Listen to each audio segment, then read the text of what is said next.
A transitional pipeline was shut down on Wednesday after Kyiv refused to renew an agreement that allowed for the transit of Russian gas through its territory.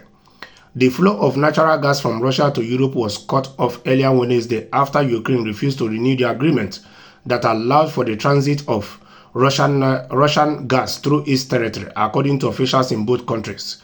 The move to suspend the flow of gas through a pipeline that had carried Soviet and then Russian gas to Europe for nearly 6 decades is part of a broader campaign by Ukraine and its Western allies to undermine Moscow's ability to fund its war effort and limit the Kremlin's ability to use energy as a leverage in Europe.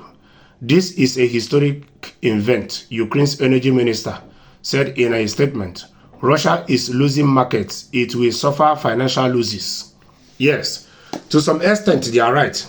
Russia is losing markets, but at the end of the day, Russia is not really losing because Russia is using the BRICS alliance.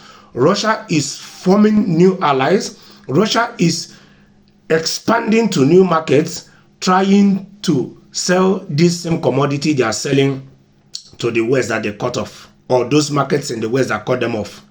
And at the end of the day, countries like Saudi Arabia buys this gas, this oil. Countries like India, they buy it at the cheaper rate from Russia and they resell it to the European market and make more money.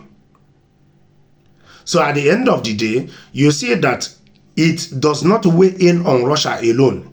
It is equally weighing on the European markets too. Because this gas, they will now have to buy from Saudi Arabia, from India, or from America, or from whosoever it is. The prices will be higher, far higher than they were buying it from Russia.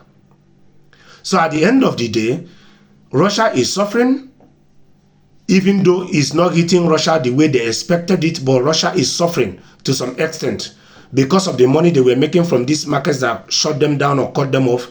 But at the end of the day, the companies in Europe are suffering, their citizens are suffering as well. That's why they tell you that in every war, there's no winners, everybody are losers because you lose something.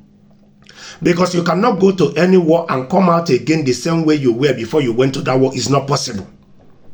This should just be a lesson for all of us in 2025. We should do as much as it is to end the conflicts and wars we are having already and don't create new ones in 2025. Because we have a whole lot of wars, conflicts going on all over the world.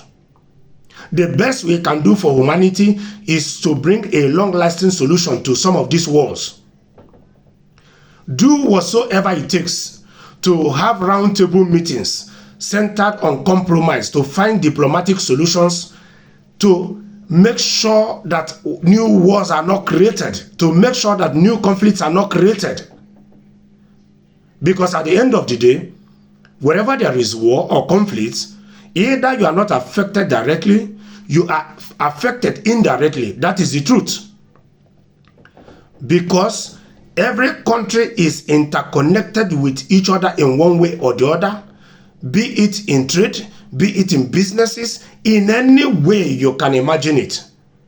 Everybody needs somebody. Nobody can make it alone on their own because a tree does not make a forest.